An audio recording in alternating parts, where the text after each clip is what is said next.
Mediterranean, and all kinds of people were living there. Turks with their fezzes, and beautiful Greek ladies with their hats, and Englishmen. And it was all destroyed. How could that be?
The 19th century Mediterranean world was dominated by cosmopolitanism.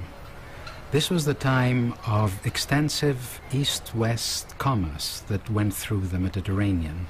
And the points of contact between the east and the west were several large commercial cities which enacted the trade. These were cities that had a number of ethnic groups which intermingled and had a particular unique cosmopolitan character. These cities have been celebrated in art, literature and poetry and are well known: Alexandria, Constantinople, Salonika and Smyrna.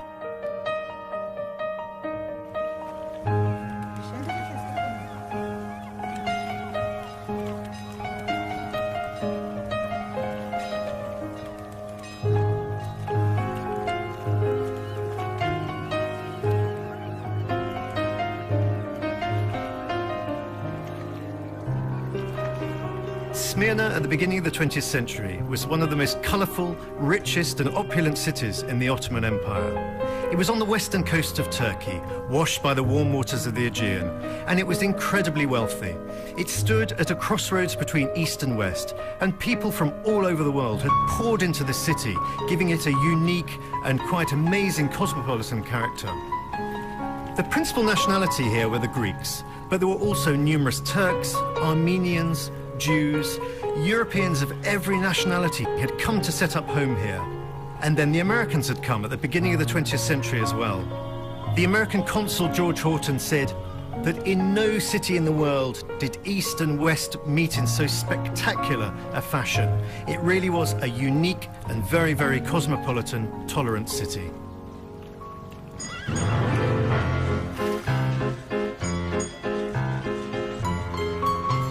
There's a wonderful account by a French journalist who steps ashore one summer's day onto the quayside of Smyrna. And he's amazed because within the first few minutes of landing, he's heard virtually every language under the sun and met all these different nationalities. Then he begins to walk down the quayside and he describes seeing all these people in their different national costumes, which is quite amazing. Armenians in their long robes and their hats, Turks in their fezzes, there's British in their top hats and bowlers, Austrians in their Homburgs. And then he steps into bars and cafes and he sees all these people sitting alongside each other, the Turks with their hubble-bubble pipes, the Greeks sipping their coffee, the British with their cups of tea. And it gives a wonderful sort of flavour of just how international and cosmopolitan this city was. There was jazz, there was classical music, there was Italian operettas spilling out their music onto the quayside. And then you had notices in French, notices in Italian, a real mishmash of people, nationalities, languages.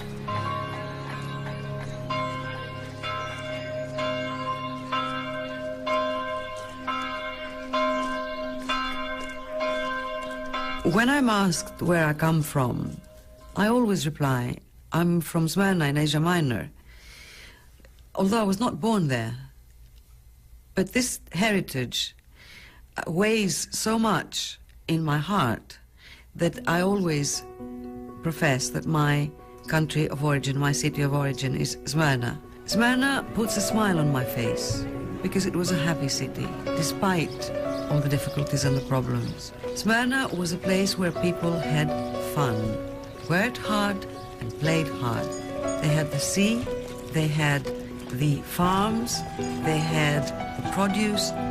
In Smyrna, the poorest of people could lead a good life alongside the rich and the wealthy and the famous and the foreign and the Greeks and the Muslims and the Armenians.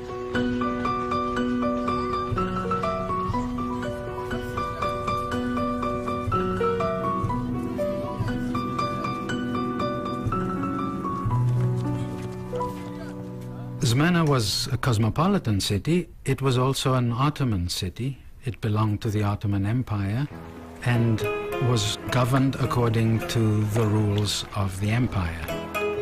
The Muslims were first-class citizens and the non-Muslims were second-class citizens. However, they were given some rights. The first was immunity from local legislation. The second one was immunity from local taxation.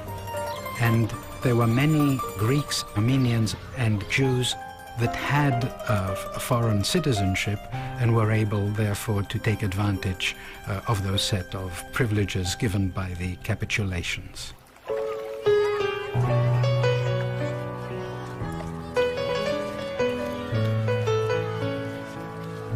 Smyrna was a very unusual city. It's divided into loads of different quarters, with every nationality having their own different quarter. And what visitors would like to do is sort of process through all the different quarters, getting the sights and sounds of each quarter, if you like. The biggest and the richest, perhaps, was the Greek quarter. This was a place of incredible life and vitality. Imagine very imposing stone mansions. The Greeks were wealthy, and they liked to show their wealth. So you can walk through these streets, and at times of the fig harvest, it was quite amazing because the streets were full of camels bringing figs from the hinterland, the countryside around Smyrna. So people would like to come through, start in the Greek quarter, and then they'd move on down into the Armenian quarter, and the Armenians also were very wealthy. So when you walk through their quarter of the city as well, you saw these wonderful buildings. And linking the two was Frank Street. Now, this was the principal street in the city, and this is where all the wealthiest shops were, where the department stores were. And there are accounts, but written by people actually who are still alive in their late 90s, who remember going into these stores and seeing the most wonderful selection of every single imported item under the sun. Everything from all over the world came into these department stores. You could buy anything you wanted. Continue down Frank Street and you come to the Jewish quarter. This is much poorer, much more squalid. And then next to this, adjacent to this, go sweeping right up the slopes of Mount Pegasus, is the Ottoman quarter, the Turkish district of the city. This is what all the visitors wanted to see, because this is where you got a flavour of the Orient. All the Turks were still in their costumes, they're smoking their hubble-bubble pipes. This is where you saw Turks in their fezzes, you saw the water sellers, you saw the Muslim holy men. This was a very poor part of the city, but very interesting, if you like. Next to this, or behind this, you have the American colony, which was called Paradise. The Americans had poured into the city at the beginning of the 20th century, and they found it the most wonderful place on earth. They named their colony Paradise in honor of this. And then behind this, you have the Levantine suburbs of Bornabat and Cordelio, which is home to the great Levantine dynasties. These people of European descent who'd settled in Smyrna some 2 centuries earlier. And here they lived enchanted lives in spectacular pleasure palaces surrounded by botanical gardens, getting on with their neighbours, the wealthy Greeks and Armenians, who'd also moved out to these leafy suburbs.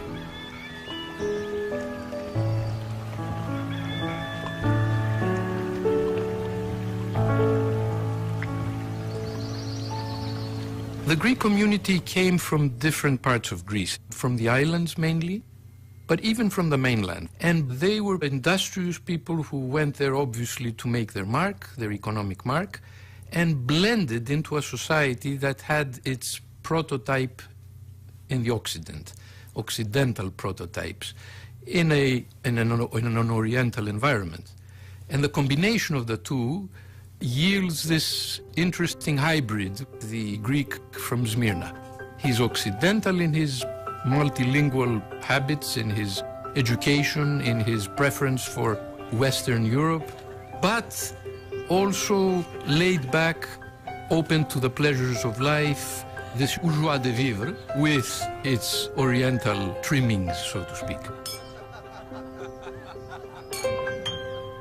I think I'm here because my grandmother on my father's side and my grandfather were born and grew up in Smyrna and had to leave in 1922 with the Asia Minor disaster. And they end up in Salonika, which is where my father was born and where I was born later. And I feel that I'm slowly gaining the license to try to uncover Smyrna and even try to find a way to talk about it that does justice to my Greek family, but also does justice to the discipline of history. And it's important to point out that not all Christian Greeks from Smyrna were there for generations and generations. They often moved there because of political reasons, like my great-grandfather was originally from the Peloponnese, had got in trouble with the Ottomans and moved to Smyrna. On my grandmother's side, they came from Crete. I think that also reinforces that fluidity of movement and the fact that Smyrna was a place of opportunity in a good sense, and it was an accepting place and an attraction, a magnet.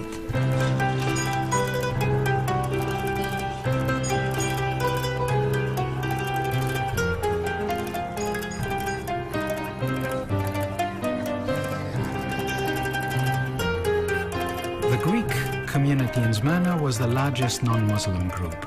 They numbered about 80,000 at the end of the 19th century, and that number grew to about 120,000 by World War I. The community was so big that it included wealthy merchants, white-collar professionals, many small shopkeepers, and many other Greeks who were not as wealthy. And Kosmopolitης, in his award-winning book Stu Hadjifrangou, describes the ordinary lives of the Greeks in the poor neighborhoods. The Greeks in Smyrna had a number of schools which were so good that they were considered on a par with the schools in Athens. The church was also important. The city was dotted with Greek Orthodox churches, and in 1910 the church in Smyrna acquired a powerful leader, Metropolitan Chrysostomos. The Greeks were close to the Armenians, who were another community. They were smaller. They were about 12 to 15,000, and that number grew to about 20,000 around World War I. And they had close relations with the Greeks because they were Christians as well. And the Armenian social structure was similar to the Greek one. There was a wealthy group involved in trade. There were white-collar professionals and also small shopkeepers as well.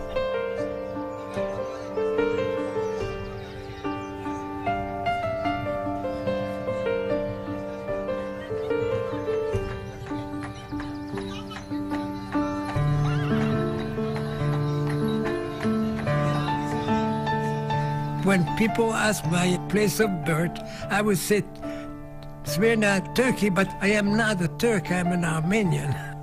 My memory goes back to my childhood, which was a happy childhood. My father was an international business people, and he had a department store which imports from Germany and France. And we lived in a beautiful home. I remember the homes very in detail, where there was a large credenza, golden with a mirror, a Louis XV French type thing, and large rugs on the floor, a long living room with windows in the front of the street. And we had another home in Cordelio, across the water with the lights. And my grandfather used to raise tobacco. I smelled the tobacco leaves hanging in a hanger, drying. We used to go there to my grandfather. We were happy, comfortable people. So that's how my life began.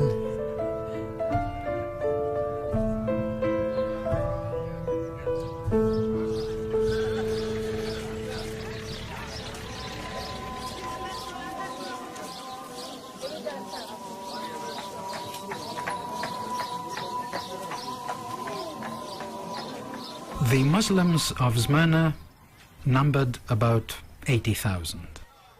And the curiosity about the Muslims in Smyrna is that they were a minority in what was a city in the Ottoman Empire.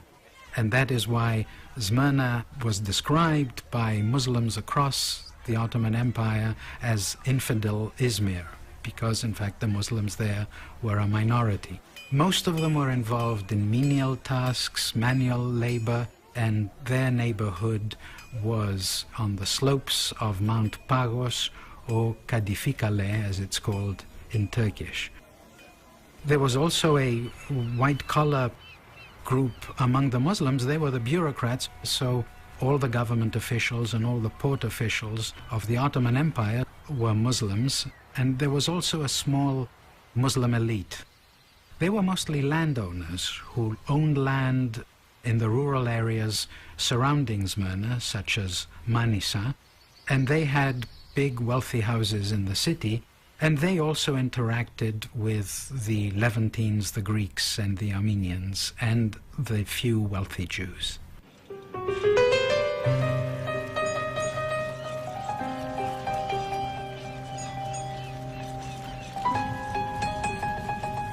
I have a personal connection to Smyrna as well as a research interest, and so I was fascinated to hear the life story narrative of Gülfem Kağıtçılar İren, who came from a very old Muslim Izmirian family who lived there during the cosmopolitan years.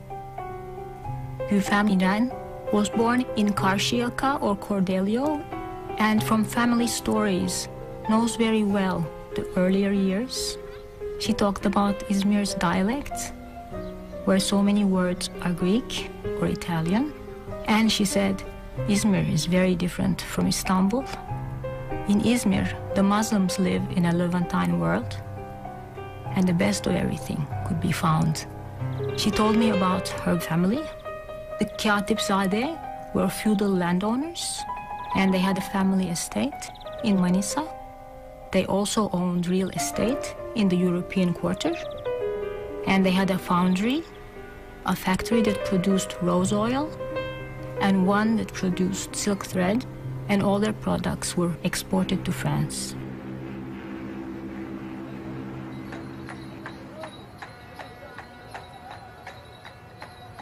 The governor of Smyrna in the period before the First World War and during the First World War was Rahmi Bey, an Ottoman governor of the old style, highly educated. He spoke apparently impeccable French. He dressed in a frock coat and top hat and liked to wander around the city twirling his silver cane. He loved the Levantine dynasties.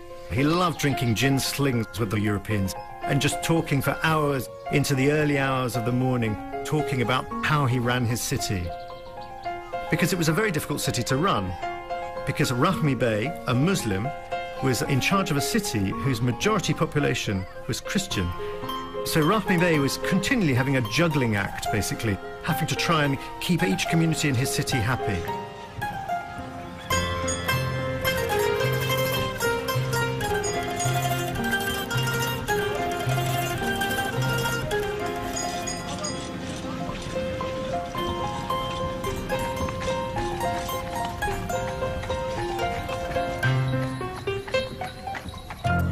In a city with so many different nationalities, Rahmi Bey was really reliant on all the different consuls of all those different nationalities who lived in the city. And none, perhaps, was more interesting than the American consul, George Horton. George Horton, he'd married a Greek woman and spoke fluent Greek, so he was well placed to be a consul in the city. And he was incredibly gregarious and outgoing. He just loved the city.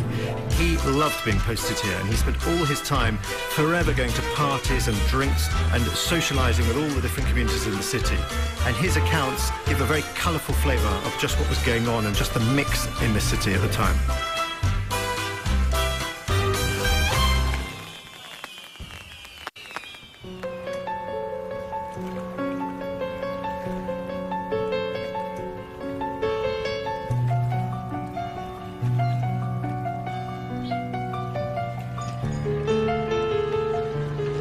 The 19th century may have been the century of cosmopolitanism for Smyrna, but for most of the rest of the region, it was also the era of rising nationalism.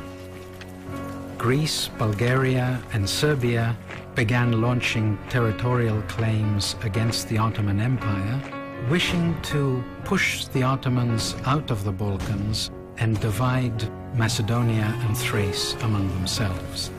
The Greeks had a bigger plan, the so-called Great Idea, which really consisted of a vision of including all historically Greek territories populated by Greeks within the Greek borders.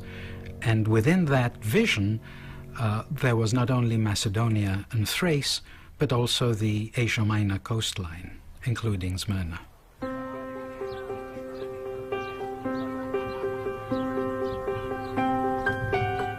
At this time of luxury and fun in Smyrna, it was a very different story was taking place elsewhere in Turkey. There were scattered groups of Greeks living right across the country. In every town, in every village, there were loads of Greeks who'd been left over from the old Ottoman Empire. And after 400 years, many of them had forgotten their Greek roots. They'd even forgotten how to speak Greek. But intellectuals and priests from Athens started going out into Turkey and encouraging these Greek communities to relearn their Greek, to reconnect with their Greek heritage, if you like. But none of this would have had any effect whatsoever were it not for one man, Eleftherios Venizelos, who was destined to become the Greek Prime Minister. He had a dream, and his dream was to reunite all the Greeks of Asia Minor, a spectacular vision, if you like. But even Venizelos, energetic as he was, could not have pulled this off without the support of one man, and that man was David Lloyd George, the Prime Minister of Britain. He loved this idea. He thought this was fantastic, and he said he would do everything he could to make sure that the great idea came off.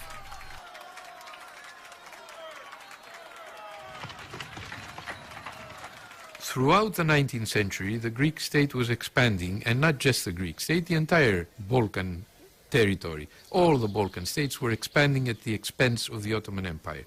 Much of this expansion, of course, was dictated by nationalism and irredentist nationalism. The Ottoman Empire began to experience nationalism in a later stage, end of the 19th century, beginning of the 20th century. And the first outburst of a nationalist movement in the Ottoman Empire were the Young Turks in 1908. The Young Turks were responding to the diminution, to the shrinking of the Ottoman Empire.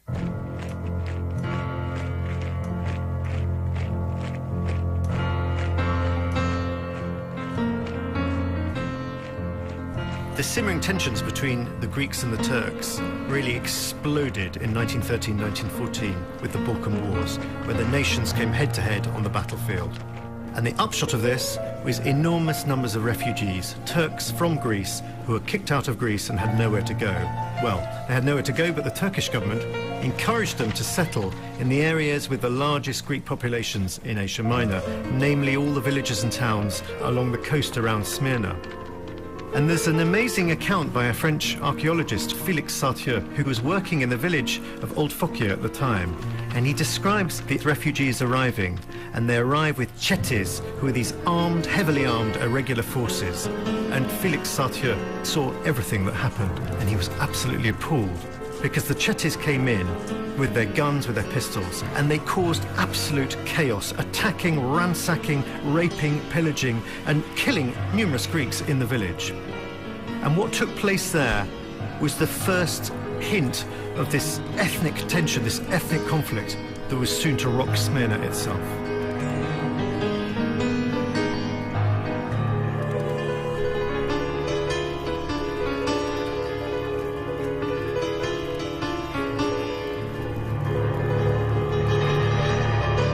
What's perhaps remarkable about the story of Old Fokia is that it's so close to Smyrna. And yet in Smyrna itself, people carried on their daily lives, they carried on their boating expeditions.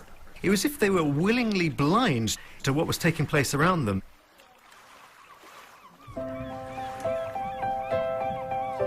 Those memories also come back again when my father used to take us very nicely to the quays, the docks of Smyrna, where they had the restaurants on the water.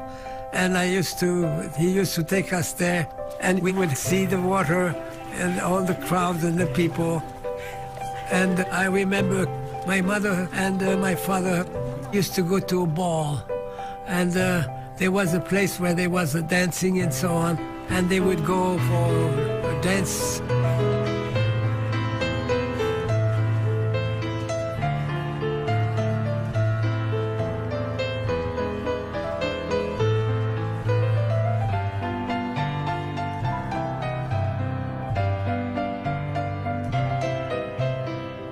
Life was very busy in Smyrna, and the name days for the Greeks were a time of great celebration, but also of great preparations, in that the house had to be ready, the food had to be cooked, the furniture had to be cleaned, the carpets, the silver had to be polished, so the musicians had to be booked for the party. And parties like that were the life and soul of Smyrna in the early 20th century.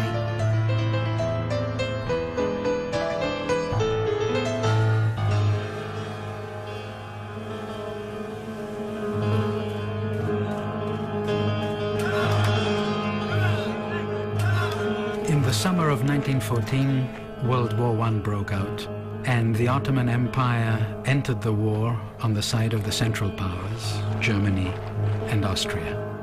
Smyrna would be for a while insulated from the effects of World War I, but not so for the rest of the empire. Now the non-Muslims had to join the Ottoman army, something that they could avoid in the past. But of course the authorities didn't want to arm the non-Muslims, so they conscripted them into the labor battalions. These were units that did hard labor, and thousands of people lost their lives through the awful living conditions that they had to experience.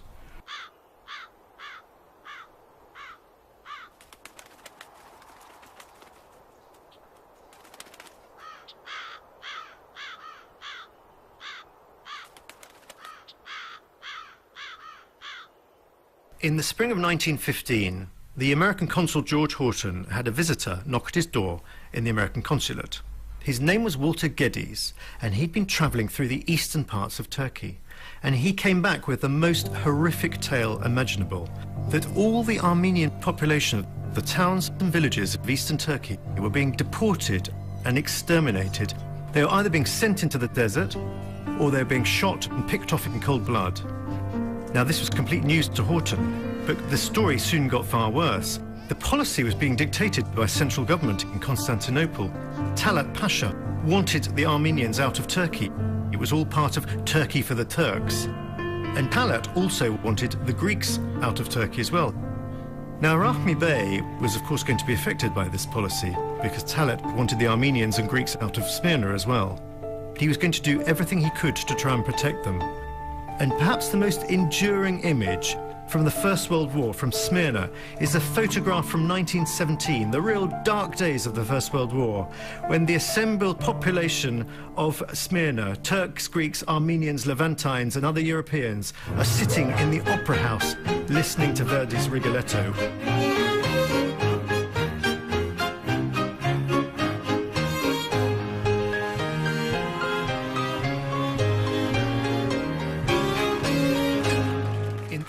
In 1917, Venizelos joins the Allied war cause, sending his troops into battle on the side of the Allies. Because he now knows the war is in its final stages, it's almost at an end, and with Turkey defeated by the Allied powers, he's awaiting the rich reward, which is the city of Smyrna.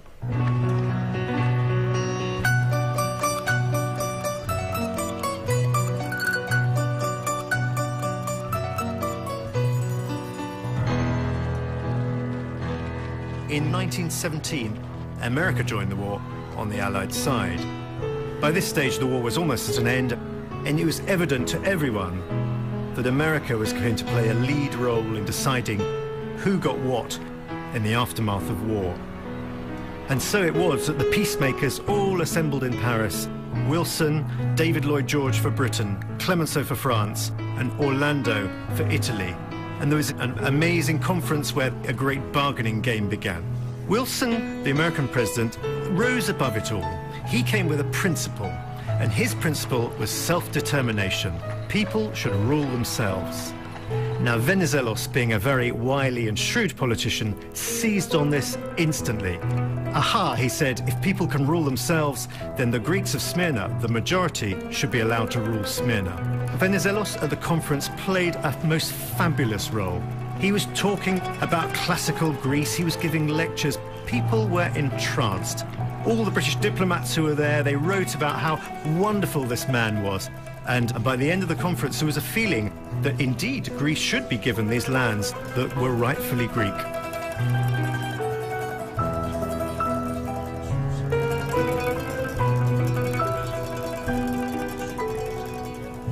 I think Venizelos' greatest success was to allay the fears of Woodrow Wilson, President Wilson, who was against taking over Asia Minor and parceling it out. He was adverse to that. And it did a lot of convincing on the part of Lloyd George to secure his agreement for Greece's mandate in Asia Minor.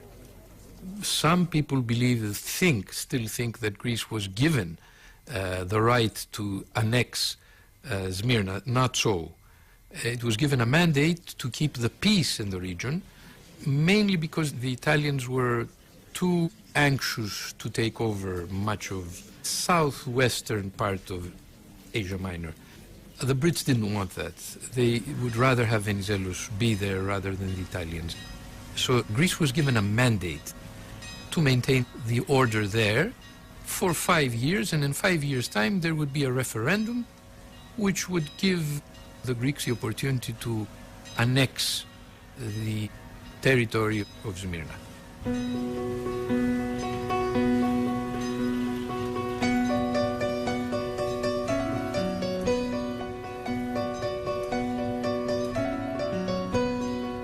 Rumours of the Greek landing had reached Smyrna already, and there was fantastic excitement that finally the Greek army was going to liberate the Greeks of the city.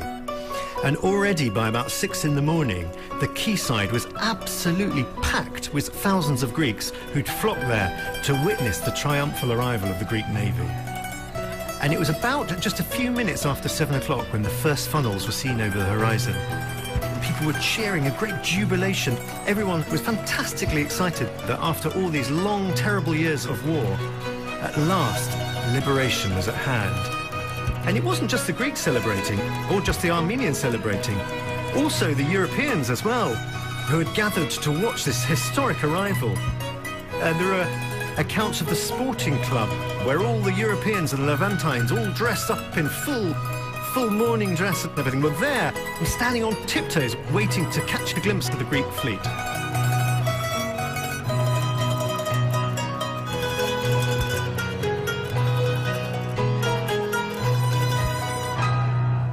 The Greek jubilation was met by corresponding despondency on the part of the Turks.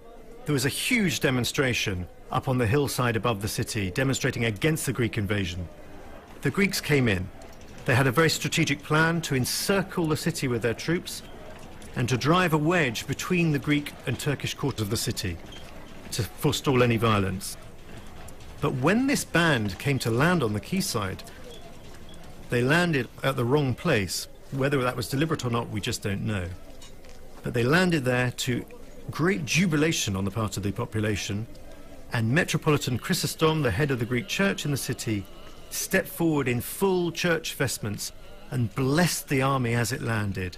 And then he said he was going to lead them on a triumphal procession down the quayside, not at all leading them to drive a wedge between the Greek and Turkish sections of the city. Off they went down the quayside to the cheering of the crowd. And suddenly, a shot is fired by someone. We don't know who. To this day, no one knows who fired that shot, but it came from the quarantine building on the quayside. The response from the Greek army was dramatic and violent. They reached for their guns and they started shooting at the quarantine. And the quarantine had many Turks inside it, all armed to the teeth as well. And what happens is a 20-minute violent gun battle that takes place. After 20 minutes, the Turks have got no ammunition left. They leave the building, and the Greeks march them back down the quayside, stabbing them, beating them, shooting at them, and those that survived were taken prisoners.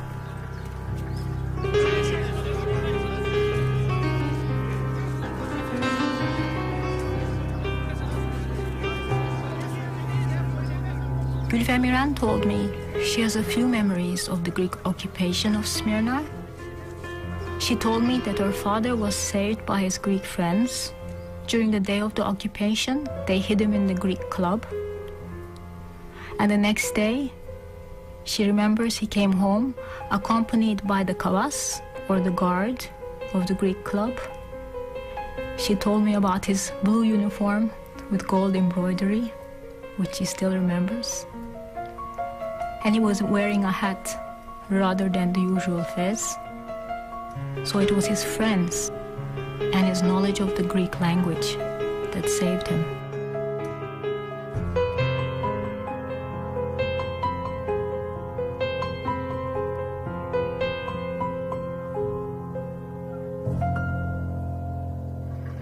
Venizelos decided to address the problem of rising tensions in Smyrna following the Greek occupation by appointing a fellow Cretan and a friend of his, Aristidis Steriadis, as governor. In some ways, Steriadis was the last chance for preserving the cosmopolitanism of the city.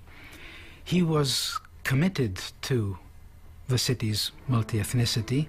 He believed strongly that the Greeks, despite the fact that they were in charge of the city, should treat the other groups equanimously and with equality, and tried as best he could to bridge the widening gaps among the Greeks and the Muslims and the other communities as well. In order to do so, he was obliged to take very strict measures. And needless to say, those strict measures alienated both sides. The work of Aristidis Steriadis and his team has not been studied, has not been published. When this is done, Steriadis will emerge as a protagonist who accomplished a great deal amidst the sea of troubles, treating everybody equally and trying to do his best to create a multinational, cosmopolitan society that the essence of Asia Minor had always been. The main areas of success of Aristidis Steriadis' Greek administration were national health, where he created the most progressive national health system free to all nationalities, the return and rehabilitation of Christian refugees of the 1908-1918 period, Some 150,000 of them returned and were rehabilitated. And last but not least, the organization of a university that was to be the most progressive and open and outward-looking university that would cater for the languages and for the civilizations of the area, which would be studied in detail. The aim was for the nationalities to live next to each other without any problems, as they do live today in New York or in London or everywhere else in a cosmopolitan context.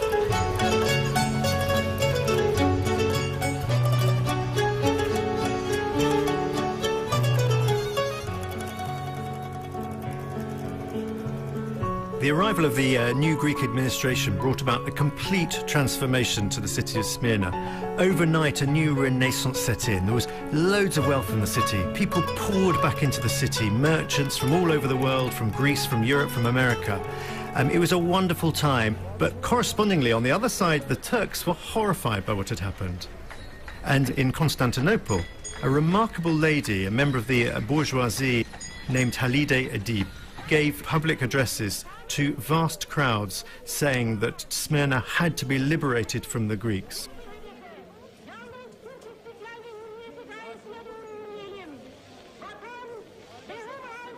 Halide Edip very quickly became a reviled figure amongst the British and Allied forces who were in the city at the time, and it wasn't long before she and her husband had to flee from the city, flee to the east, to the heartland of Anatolia. When Halide Edip arrived in eastern Anatolia, the first person that greeted her was a military official by the name of Mustafa Kemal, a rather brilliant general who'd fought with distinction in the First World War. Mustafa Kemal was deeply unhappy, deeply disturbed by the landing of the Greek army in Smyrna, and suddenly he turned everything on its head and decided, instead of working for the British and the puppet government of the Sultan in Constantinople, he decided to work against them. He decided to launch the nationalist movement, setting up his alternative rival nationalist government, and in the city of Ankara he established the Great National Assembly, which would try and represent the whole of Turkey and would work out how best to get the Greek army out of their country.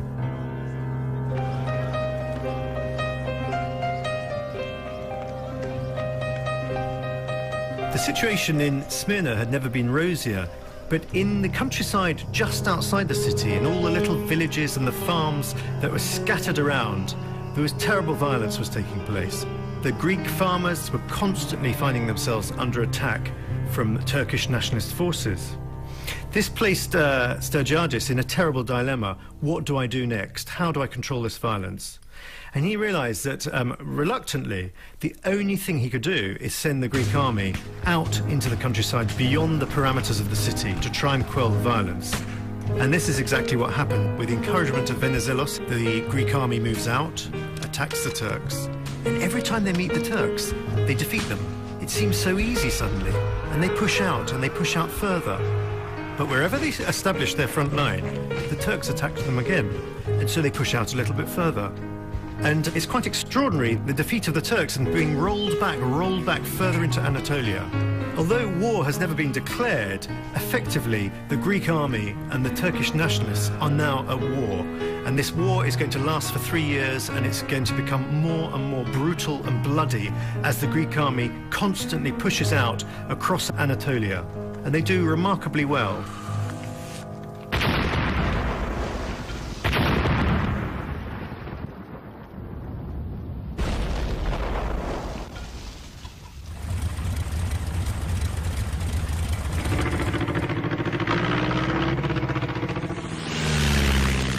Meanwhile, in Greece, elections had taken place, and Venizelos had been defeated by his opponents, the pro-royalist party, who were opposed to the war.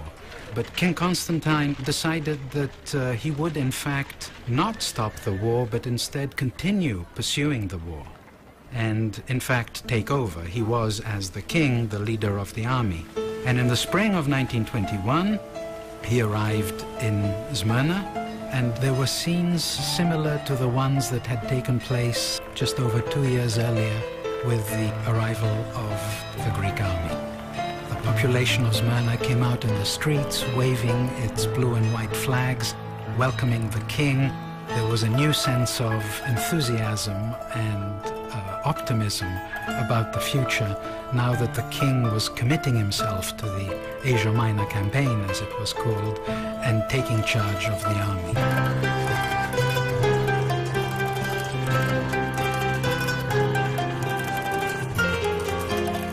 Constantine's decision was to extend the war to Ankara. In other words, they thought that fighting wars in the coastal areas, let's say, of Asia Minor against the Kemalist forces would not solve the problem. They felt they should enter the heart of the problem, which was Ankara. Hence, in the summer of 1921, the largest expedition that the Greek army ever experienced in modern history took place. The Greek army marched towards Ankara and gave their decisive battle in the river Sangarius in Greek, Sakarya in Turkish, where Kemal managed by the skin of his teeth to hold his position and repel the offensive.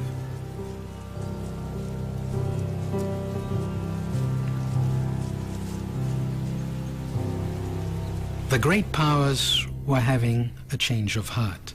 What happened was, after the Turks showed that they could indeed confront the Greek army, the great powers began thinking to come to an agreement with Mustafa Kemal. And so Greece became exposed. Its military was exposed in Asia Minor because its transport and supply lines were being stretched, and it was being exposed diplomatically because it was losing the support of some of the great powers. A woman in a small town outside of Smyrna that had visited Smyrna with her father a month and a half before the catastrophe was impressed by the dresses of the women in Smyrna wearing organdy and beautiful colors and coordinated hats. But she also noted that Smyrna was so sure of itself.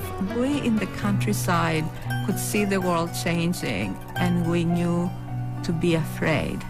But the people in Smyrna did not have that notion. And she also discussed this very lively social life, this very exuberant social life, while the world was falling apart.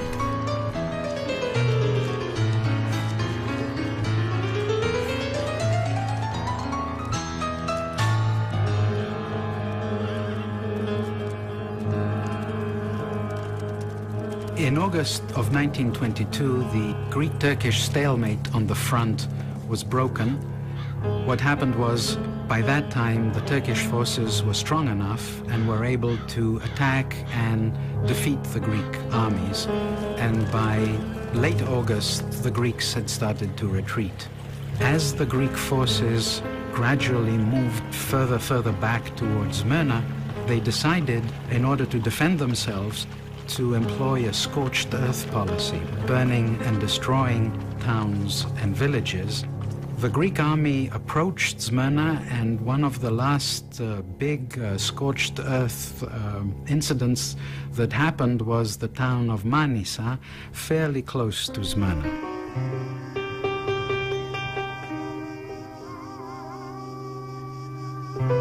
In August in 1922, Gülfem told me they had to leave from Smyrna and go to Manisa, to the family estates for the grape harvest. And while they were on the estate, Manisa began to burn. The Greek army was on the retreat, burning everything in its wake. And she remembers everyone escaping to the hills above, where she said, we waited for 3 days and 3 nights, warmed by the heat of the town burning below. She remembers the window panes exploding like bombs, and the sacks of grapes stuck together, bubbling like jam. She told about the cows and the horses, like balloons with their legs in the air. She remembers the heat and the hunger and the smell of the fear.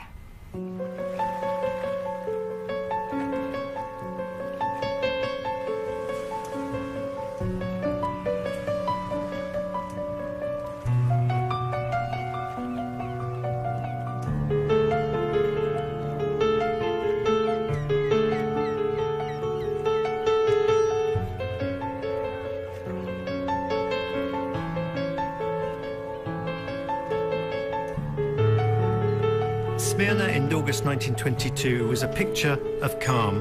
There had been vague rumours that there had been reverses on the battlefield, that the Greek army had suffered a series of minor difficulties, but no one believed them, no one thought they could be true. The first inkling that something really disastrous had happened came on the 6th of September, when the first of the defeated Greek soldiers began to trickle into Smyrna. They were in miserable condition, wounded, in bad shape, and they were just desperate to get out of the country. They told an appalling story of death and bloodshed on the battlefield. They began to embark onto the Greek ships that had been brought into the harbour to take them home. In their wake came numerous refugees, thousands and thousands of families with their children, with their grandparents, carrying nothing but water, a bit of food, and anything else they could bring with them as they fled from their homes. And most of them came onto the quayside, the 1.5 mile long quayside, which in better days had been the place where people had come from their evening strolls to drink their evening drinks and to come for their evening meals. Now it was full of hundreds of thousands of refugees.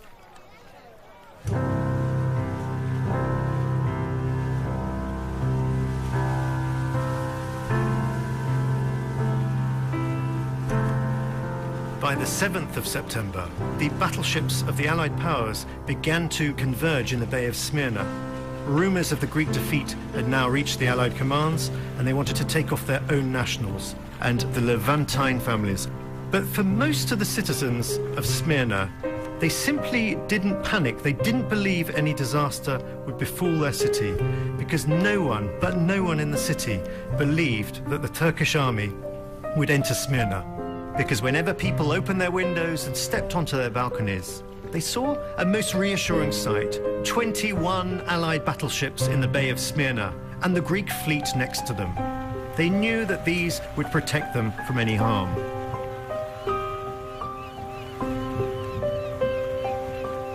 My grandfather was away, and maybe he was in the army, I'm not sure.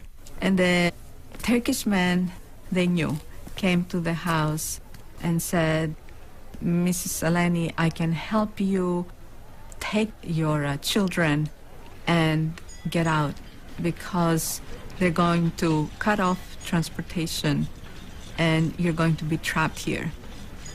And my grandmother, maybe she did not want to believe what the Turkish gentleman was saying, so she didn't take that advice. And this story points to me that difficult juncture of the old and the new, with the Turkish people trying to help the Christian people and explain to them that that old world is now collapsed, and then the Christian families not wanting to accept it, not wanting to believe it, that that would ever happen.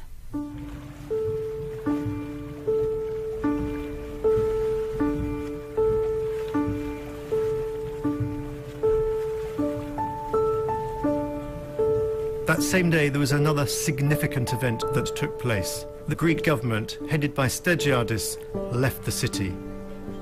There was now no one running, no one in control of Smyrna. And many of the Greeks and the Armenians were extremely alarmed by this development, and they too decided it was time to leave. But when they tried to board the Greek ships, they learned that they were only taking off soldiers, because there was simply no room to take off the hundreds of thousands of Greeks living in the city. And then they learned that the foreign battleships were only taking off their own nationals. The Greeks and the Armenians were now trapped. Later on that afternoon, there was a most alarming sight. The Greek fleet suddenly weighed anchor and slipped out of the Bay of Smyrna to the sound of the Greek national anthem being played on board one of the French vessels.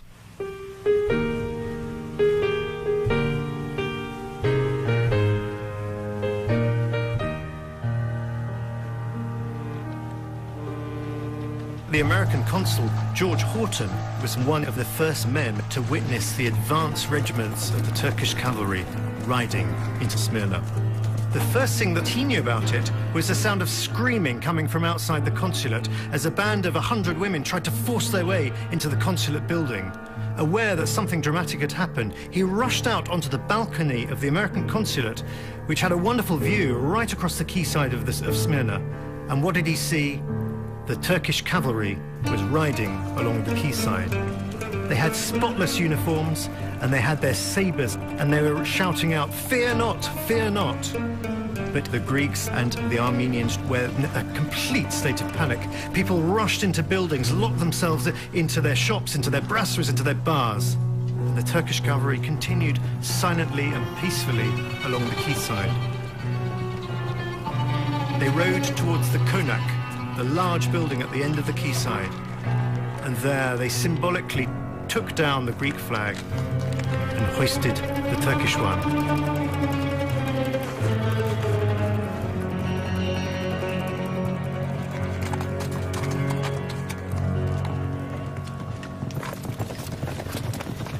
One memory is engraved in my mind that I can't forget. I remember looking through the window. There was a woman that was running away, and one of the soldiers in horses got off the horse but killed the person that was running and got back in his horse left, and then another soldier came in and took the body away. I didn't see a cavalry, but I saw one of the cavalry's behavior in front of my eyes through the shutter of my home. Right across the street, I saw this. This is called cavalry. Well, they came in, they took over Smyrna. I was a child.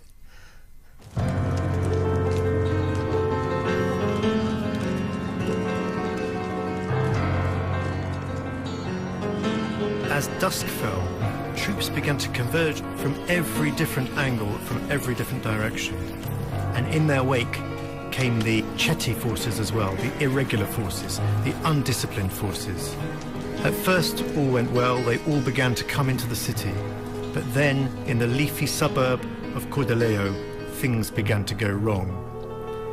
A young Greek boy called Petros Prasalis remembers looking at his parents and seeing absolute panic in their face, because the Turkish cavalry were riding along and they were dragging behind them the Greek flag in the dust on the ground. People began to hide in their houses, lock themselves into their cellars, and with good reason, because the Chetties who followed after the Turkish army began to break into the houses, and the first noises of screams began as people began to be killed.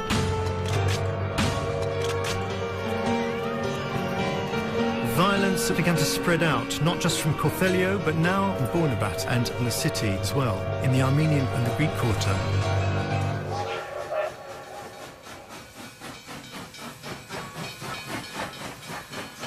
On Sunday, the 10th of September, at long last, Mustafa Kemal himself entered the city. He kept a very low profile. Very few people saw him on that day, but he did do one significant thing. He appointed Nuruddin Pasha, one of his close advisors, to become governor of the city. And this news, when it filtered out, filled everyone with alarm. Nuruddin Pasha hated foreigners, hated Greeks, and hated Armenians. It was a bad omen for what was to come.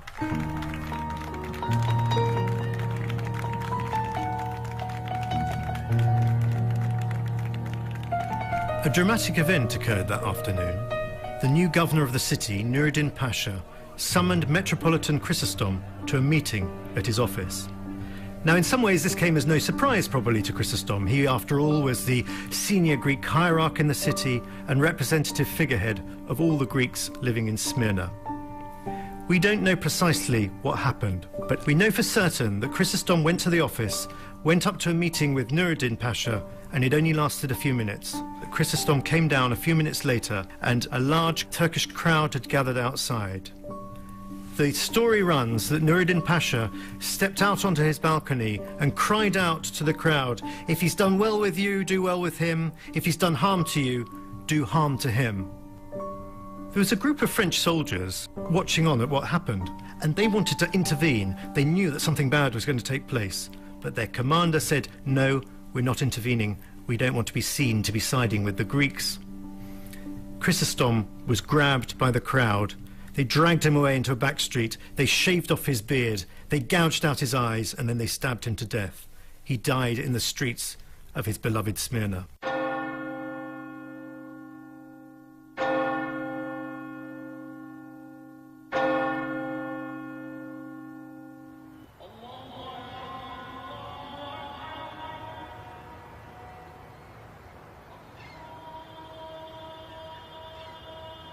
My Aunt Fofo told her daughter-in-law a story as they were getting ready to leave. Fofo said that the family sat down at the dining table and had tea. And then they washed the cups and the saucers and the teapot, and I imagined them porcelain set, and hung them back in their places, and then they left. And in some ways that's a more tragic image,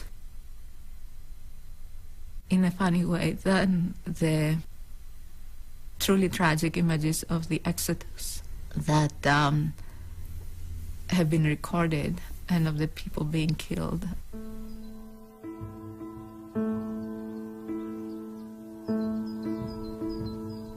The next thing I recall is our departure. My aunt had a connection at the French embassy. Suddenly, the news came from the embassy that the French sailor was going to come pick our family at night, at 11 o'clock at night when it was dark. In a few minutes, we had to bundle up something. And I remember leaving the house. I will always remember close shutters. Next thing, at night, we were in this boat going to the Jean Bar, a very large boat. And there were bodies floating around in the quay, in the city, in the docks, outside of the docks. That's Smyrna. That's what I remember. I remember the crowd, the darkness, the soldier taking my father away, and he escaped.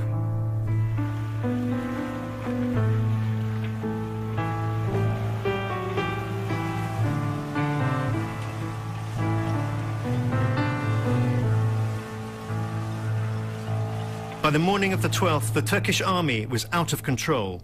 Already that night, 2,000 Greeks and Armenians had been slaughtered in the suburb of Bornabat.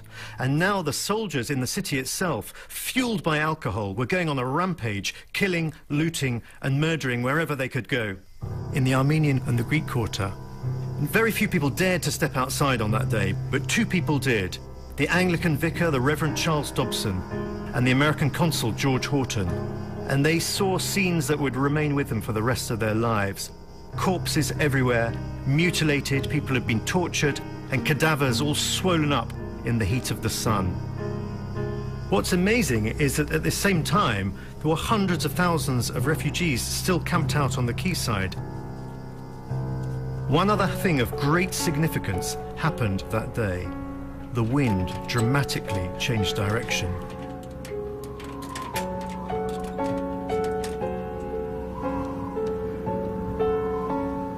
It was about mid-morning when a young Armenian lad happened to look outside and saw a most disturbing sight.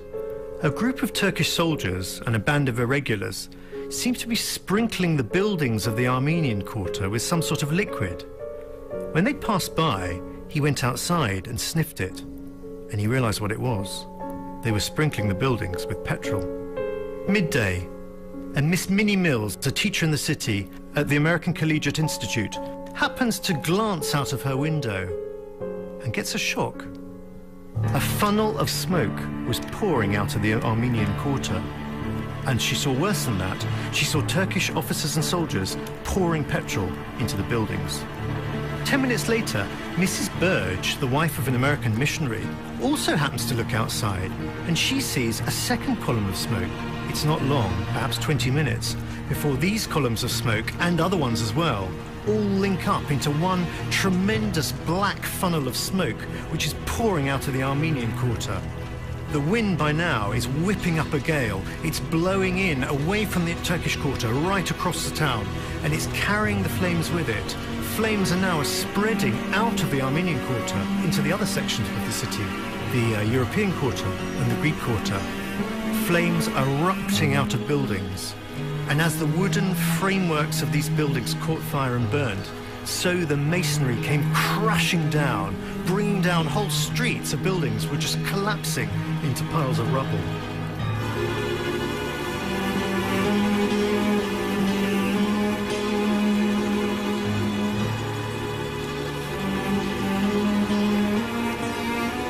The family was back in Izmir from Manisa when the city began to burn. Gülfem İren remembers her grandfather taking the children to the seaside to watch the city burn from across the bay. She said he climbed up on a rock and watched for a long time until the flames engulfed their own property in the European Quarter. She remembers him saying, "Bless you, thank God we are alive."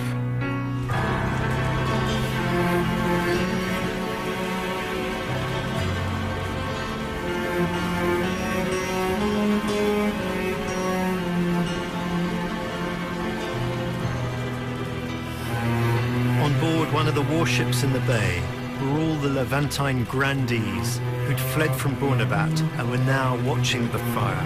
It was terrible for the refugees caught on the quayside. They had nowhere to go. At one end, at the northern end, the Turks had set up a machine gun post. They'd done the same at the southern end. There was no way they could get off the quayside because on the eastern side, on the town side, the flames were now 200 feet high and pouring out smoke and incredible heat. The only hope of escape was to jump into the sea. This is what they did. Numerous refugees jumped into the sea and they swam out desperately to the warships at anchor in the bay, hoping that they'd be able to climb up the chains and get refuge aboard. But when they reached the ships, a terrible thing happened. The troops on board, the sailors on board, had been instructed not to allow any refugee on board the ships. They were tipping boiling water over the refugees. The sound of the screaming coming from the quayside was appalling. It was so loud, it was deafening, and it was hideous for all the mariners on board these ships. At one point, the admiral of the fleet ordered the ship's bands to play music, to strike up jolly music, to drown out the sound of thousands of refugees screaming on the quayside.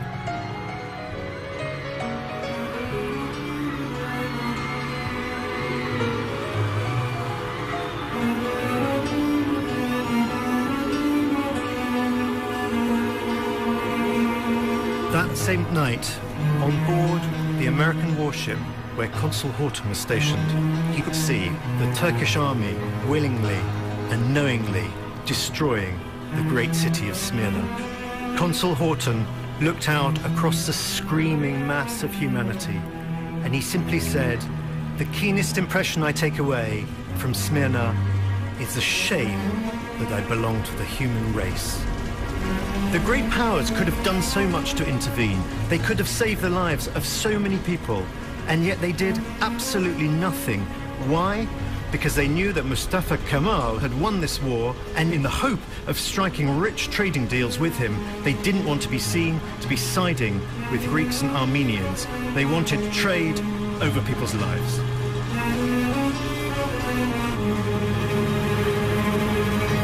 To this day, there's great controversy as to who set fire to the great city of Smyrna, who actually lit the match that was to consume this city in a fireball. Turkish historians persist in saying that it wasn't the Turks, it was the Greek army, as they retreated, burnt the city to the ground. But there are so many eyewitness accounts of people who were there, impartial observers, who saw Turkish irregular forces and, importantly, regular officers in the Turkish army actually setting fire to the city. People also point to the fact that on that very day, the wind direction changed dramatically. It swung round 180 degrees, so the wind was blowing from the Turkish quarter, which meant that the entire city would be consumed in flames, except for the Turkish quarter of the city. In some ways, the burning of Smyrna is simply a logical extension, a brutal one, but logical, to Kemal's policy of Turkey for the Turks. This was sweeping out the ethnic minorities in dramatic fashion, sweeping them out in a sea of flame.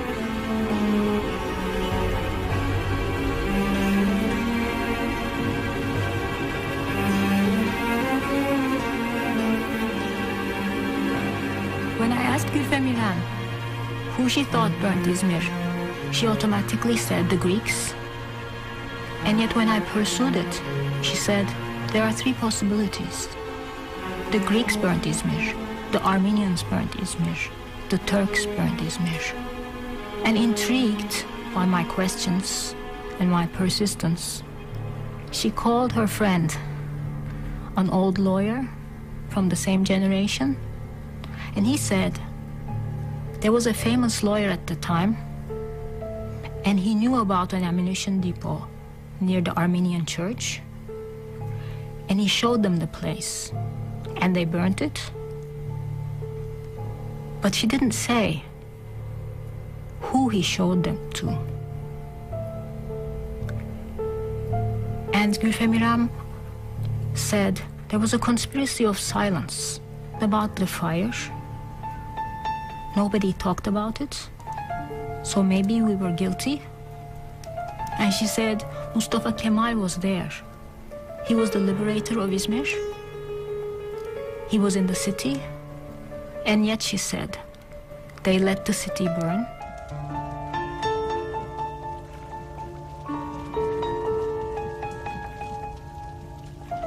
For 24 hours, the men and the officers on board the warships watched a scene of absolute horror unfolding on the quayside with the fire burning in the background. And after a while, they realized they couldn't watch anymore. They had to do something. And so too did the Admiral of the Fleet. He decided something had to be done. And he began a rescue operation and began to pluck off the 500,000 men, women and children who were stuck on the quayside. The descriptions of the men wrote afterwards of what happened, what took place as they tried to rescue these people, it makes for horrific reading. The sea was choked with the bloated corpses of people who tried to save themselves and died in the process. And in amongst them, young Turkish boys were swimming around, cutting off the fingers and the ears of these people in order to steal their jewellery. And as the boats arrived at the quayside, there was another terrible thing to meet these officers and men. People surged forward. They were so desperate to get away. Now they had this glimmer of hope. And they had to have clubs to beat back these people because they could only take a certain number on each of the ships.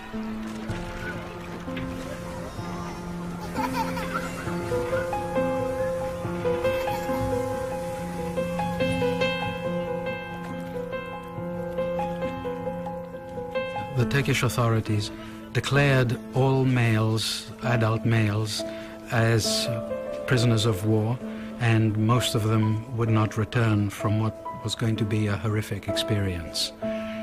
This left the old people, the women and the children still on the seafront, hoping that they would be somehow evacuated. The Turkish authorities did not want to tolerate the situation anymore and announced that the refugees had a deadline of September 30th. They had to be evacuated by then. If not, they would face uncertain consequences, certainly deportation, if not worse.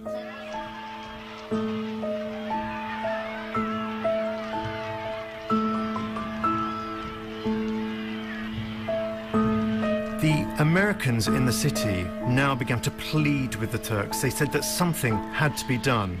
These are individuals, people working for charity organisations, who simply couldn't watch this humanitarian catastrophe unfolding without doing something.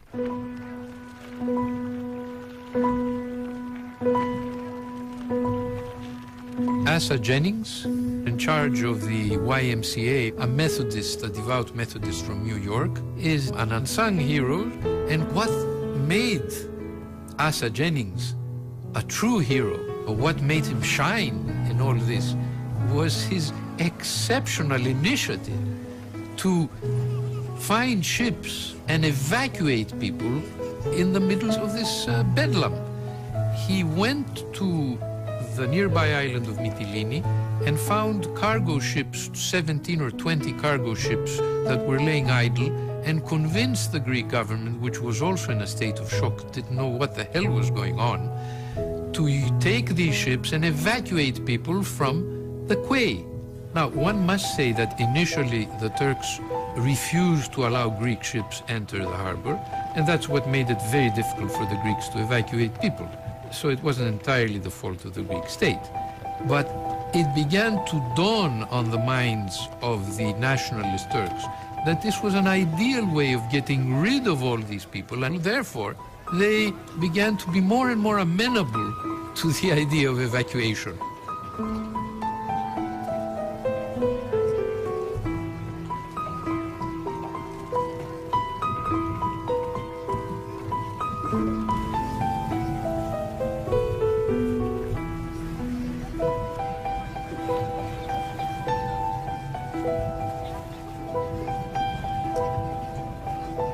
By the end of September, the quayside, once a mass of 500,000 desperate people, finally was empty and lay silent.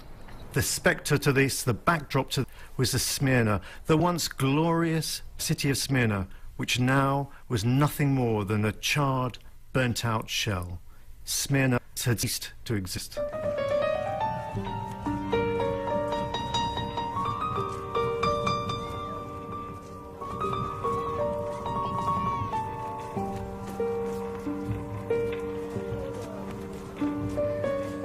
For the Greeks, the destruction of Smyrna was an end. It was the end of the great idea, and it was the end of a 3,000-year-long presence of Greeks on the coasts of Asia Minor. For the Turks, it was the beginning. It was the culmination of a 3-year-long war that enabled the Turks to build a new country, the new Turkish Republic. But the destruction of Smyrna was also the end of cosmopolitanism.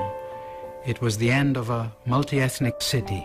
All of the cosmopolitan cities of the Eastern Mediterranean eventually disappeared and gave way to national cities. But of all of them, it was Smyrna that was ended with such horrific destruction.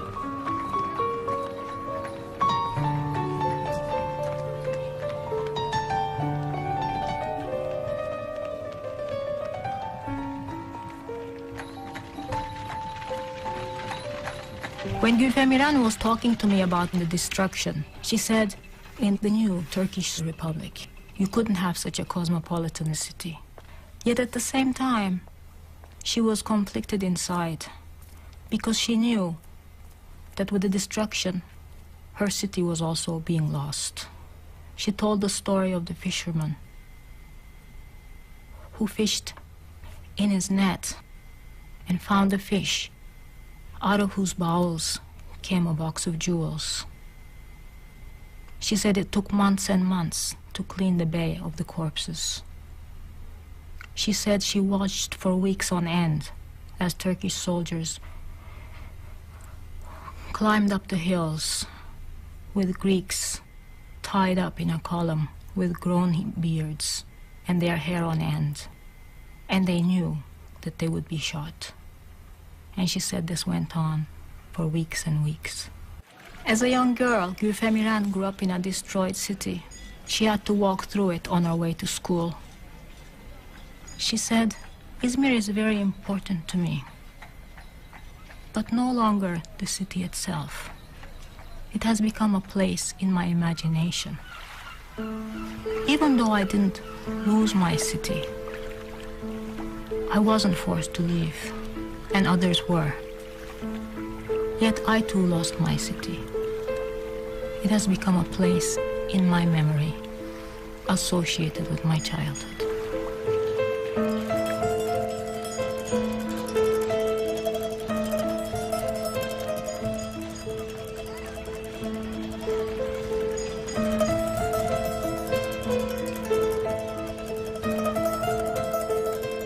I am now proud of saying I was born in Smyrna.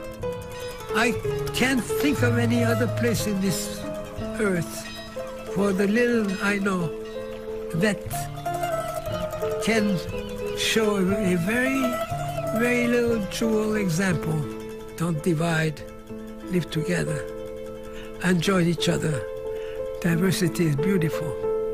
In conclusion, that's what Smyrna has given me. The challenge of having to overcome the wrong of humanity in a sense of responsibility. That's what I was given. Smyrna gave me responsibility. That's the way it is.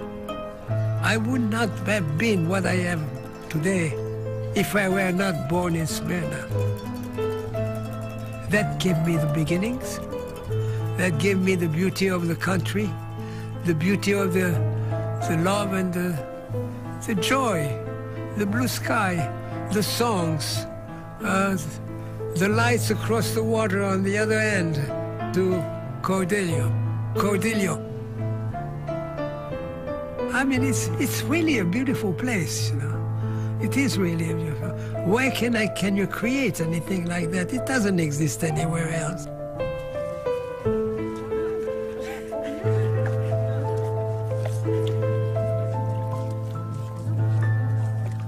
I really think people brought the place with them in their bodies, in their gestures, in their manners. And I can even understand the pride of where they came from, because you cannot take away the manners, even though in many, many cases they came with nothing else but the way of life. And it was dominant in my family, and I think it has become almost like an identity card or a mode of recognition that connects many of us grandchildren of refugees from Smyrna. On the one hand, the joie de vivre.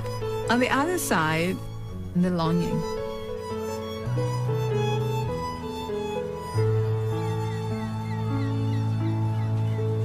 I think Smyrna in Greece lives everywhere.